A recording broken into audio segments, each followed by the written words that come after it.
El martes 11 de septiembre de 1973, Salvador Allende ingresa bien temprano al Palacio de la Moneda, la sede del gobierno de Chile.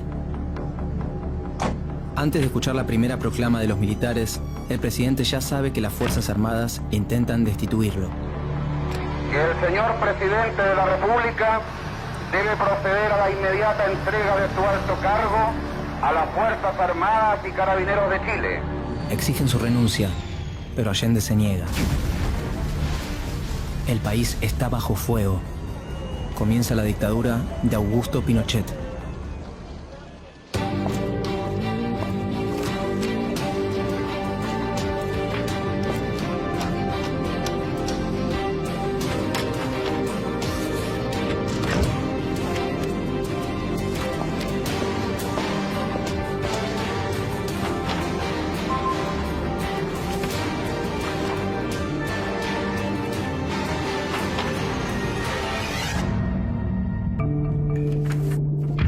Tres años antes del golpe militar, el 4 de septiembre de 1970, Salvador Allende había ganado las elecciones como candidato de la Unidad Popular, una coalición formada por partidos de izquierda socialistas y comunistas.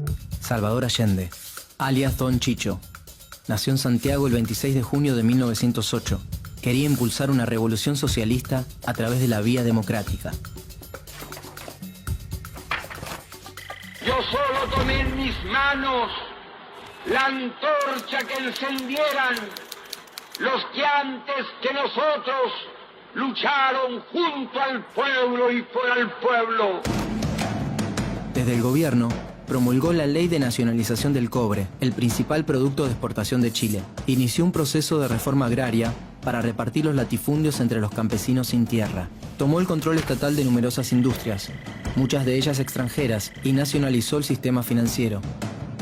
Allende tenía el apoyo de las bases populares, pero al mismo tiempo enfrentaba la oposición de las clases dominantes, que se sentían amenazadas ante la promesa de una transición al socialismo. Más al norte, el gobierno de los Estados Unidos se mantenía alerta. Estados Unidos no estaba dispuesto a tolerar otra experiencia como la Revolución Cubana en el continente, y desde fines de los 60, el Departamento de Estado estadounidense difundió entre las Fuerzas Armadas latinoamericanas la doctrina de seguridad nacional. El objetivo principal era preparar a los militares para que mantuvieran el orden interno de sus países y eliminaran a quienes se manifestaban a favor del comunismo. La CIA financiaba las huelgas de los mineros del cobre y de los camioneros que se oponían al gobierno. Cuando asumió Allende, en Estados Unidos, el presidente era Richard Nixon, líder del Partido Republicano. Consideró el ascenso de la Unidad Popular como un desafío al poder y al liderazgo norteamericano en la región. El martes 11 de septiembre de 1973, Allende se despidió de sus colaboradores, mandó a desalojar la Moneda y permaneció solo en el interior del edificio. Yo no voy a renunciar. Colocado en un tránsito histórico, pagaré con mi vida la lealtad del pueblo. Después de 3 años, Estados Unidos, junto con la oposición chilena y las fuerzas militares, lograron derrocar al gobierno de Salvador Allende.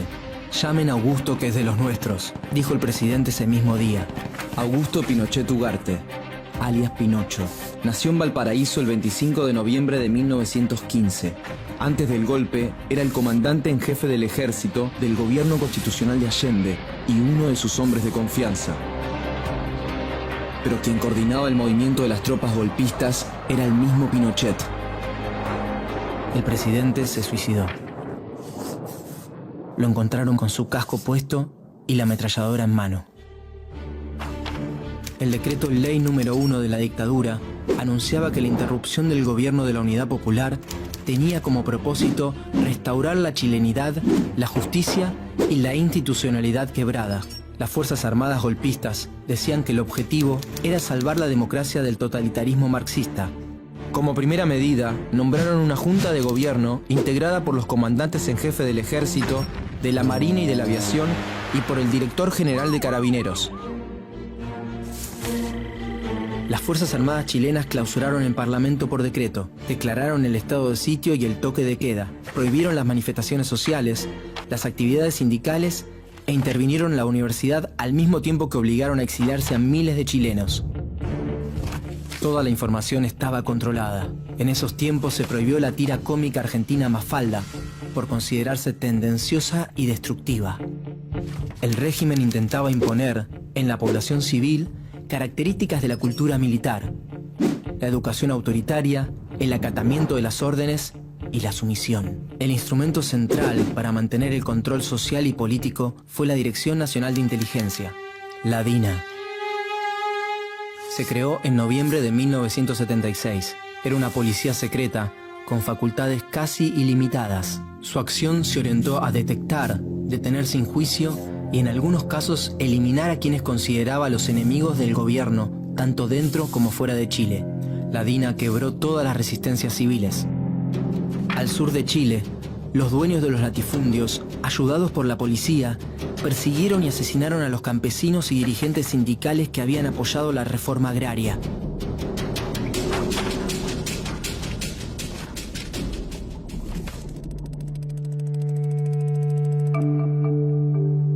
Mientras que en Argentina la cúpula eclesiástica colaboró con las juntas militares, en Chile fue el sector que se opuso con mayor fuerza al autoritarismo.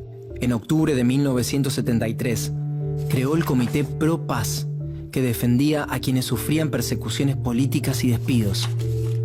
Y en 1975 se abrió la Vicaria de la Solidaridad, un refugio y defensa para las víctimas de la DINA. Bajo la excusa de combatir a fuerzas rebeldes organizadas militarmente, el gobierno de facto instaló consejos de guerra en todo el país. Abrieron sumarios a miles de opositores que pasaban por esos tribunales sin recibir ningún tipo de garantía constitucional y eran ejecutados en el acto.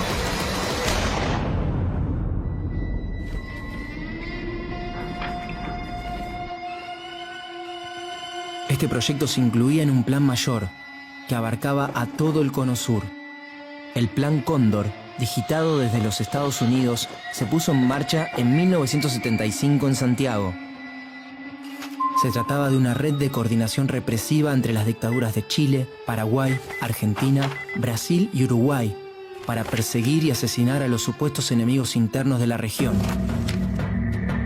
A través del terror y el autoritarismo, se impuso un modelo político y económico neoliberal.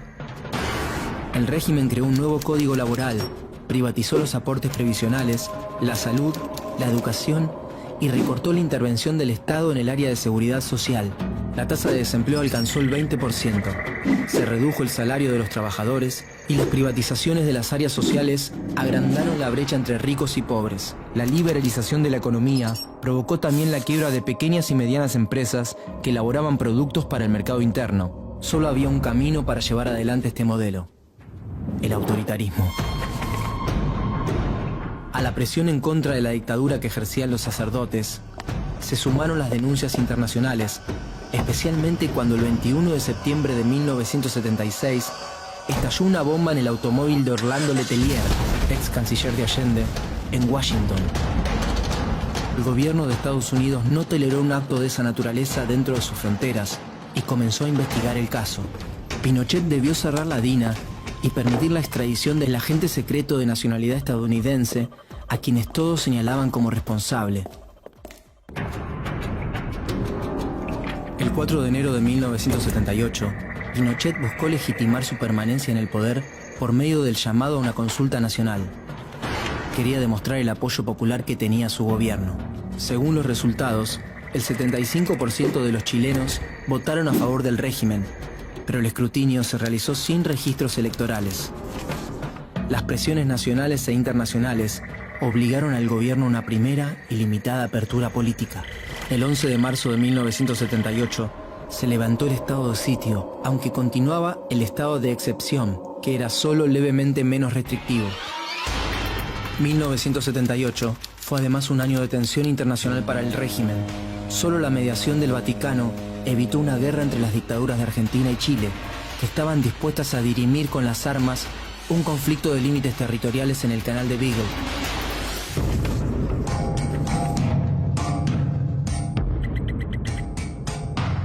Fronteras adentro, las voces disidentes empezaban a oírse por todo el país y comenzó una lenta recomposición de los movimientos sociales.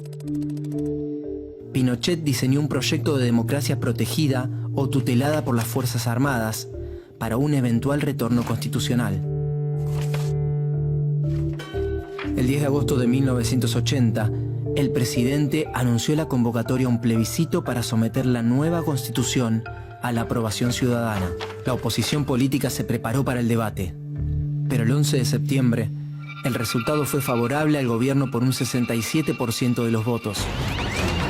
En el inicio de la década de los 80, la dictadura ya había asesinado a 15.000 personas, había 2.200 detenidos, desaparecidos, 164.000 chilenos y chilenas exiliados y más de 150.000 presos en más de 1.000 campos de detención. Casi el 80% de los presos eran obreros y campesinos.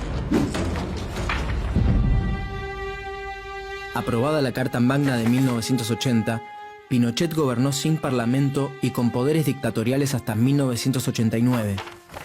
Un año antes, se realizó un plebiscito para decidir si el dictador continuaba como presidente hasta 1997. La oposición se unió en la concertación de los partidos por el no. Sin la dictadura la alegría va a llegar, porque pienso en el futuro, voy a decir que no. El 5 de octubre se llevó a cabo el plebiscito. Después de varias horas, el gobierno reconoció la derrota. El no había triunfado por un 54,71% de los votos contra un 43,01% para el sí. Se iniciaba la transición a la democracia. Antes de las elecciones presidenciales, los partidos de la oposición exigieron una serie de reformas a la Constitución de 1980, como la reducción del mandato presidencial de 8 a 4 años, el mantenimiento del habeas corpus durante los estados de excepción y el aumento del número de senadores elegidos por el voto popular, pero renunciaron a introducir cambios en la política económica neoliberal instaurada por el régimen. Tampoco se juzgarían o investigarían los crímenes cometidos por las Fuerzas Armadas. El 14 de diciembre de 1989, Patricio Aylwin se convirtió en el primer presidente de la democracia con el 55% de los votos. Pinochet entregó la banda presidencial, pero se mantuvo como comandante en jefe del ejército hasta el 10 de marzo de 1998. Al día siguiente, asumió como senador vitalicio.